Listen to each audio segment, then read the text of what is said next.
teams standing by. I always love what John brings us. It's always a surprise to me in my ear what John is doing somewhere in the venue, somewhere with somebody. This time, though, he's talking to one of our favorite teams to talk about, Kansas City Pioneers. John? Thank you so much, Rain Day. John here, a.k.a. Fallout, joined alongside the one, the only. It's Gnaske, ladies and gentlemen. Any Gnaske fans in the crowd here?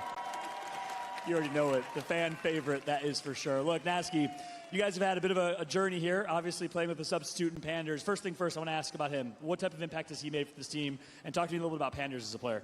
I told you this yesterday in the hotel. But Panders, and I know it's maybe not a high bar to set, but Panders is definitely the smartest controller player out there. He is smarter than most mouse and keyboard IGLs, Kashira. But no, he's great. Fucking. I was like, what's not to like? Low bar, though, for controller players, you're saying? Yeah. As a controller player, I take offense.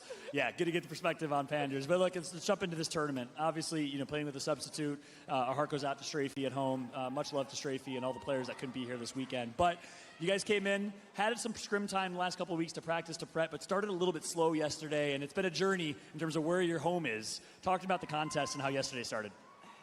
We had the kitchen set up. We had the water boiling. We cut the onions. We were about to be cooking. House went on fire. We weren't cooking. Nothing good. We lost the contest 3-0. Said did not play on the battle fight. Yeah, it wasn't good, but hey. We went through loser bracket in Raleigh and in Sweden. Yep.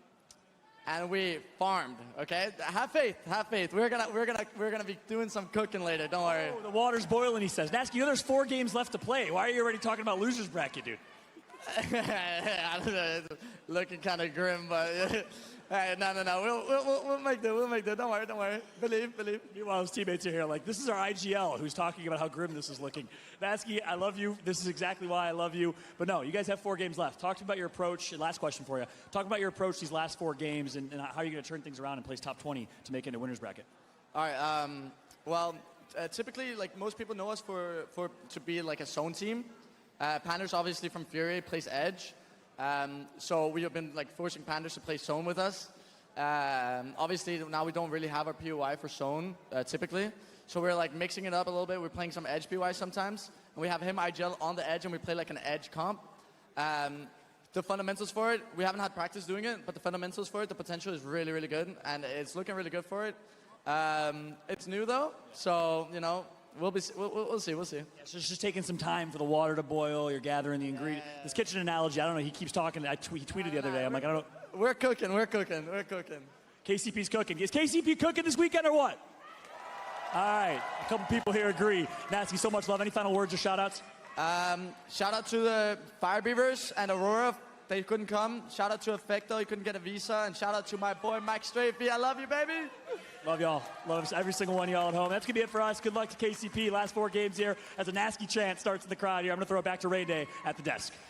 Man, Gnaske keeps talking about cooking, man. I'm like, you need to get out the kitchen and on the world's edge, Gnaske. Come on, you got to figure this out. I also think that, if anything, jokes aside with him, it is about the fact that he's always willing to have that positive mentality despite admitting things aren't going well in the recipe, and he's trying it out. And I think that is ultimately 57 points. They're not too far out of top 20. This is ultimately what, if you look at, hey, can we get into winners, will save them, Dan, the ability to have a positive attitude, have fun with it, make jokes about themselves, and then bounce back. 2 things. He's made me hungry. That's and true. Also, he's made me doubt their chances in these next rounds, because it seems to be like they are very much set for that elimination bracket run. Yeah. If that's already planted the seed in his head, then that might be in the back of the mind when that IGL call comes through. But you know what? We love Gnaske for who he is and what he is. And we know when he gets into game, it all changes, right? He is very serious about it. Will still have fun. We've heard the in-game comms. But I do still think there is a chance that KCP can do some real damage in this lobby. Mark, final thoughts? Gnaske, keep cooking, change the recipe, start baking. Start drinking water, of course. Whatever they're cooking right now, I'm not hungry. I'm not hungry anymore. I got to be honest, right? You can have a positive attitude, but you look at the points tally. It's not reflecting in a fine 3-course meal, is it? Really? But That's they're gonna right. have to And maybe, he's a fine diner. Yeah, he gets dressed up in suit and tie. Exactly. We're going to have to mix things up a bit, Gnaske. Maybe hand over the responsibilities to a teammate.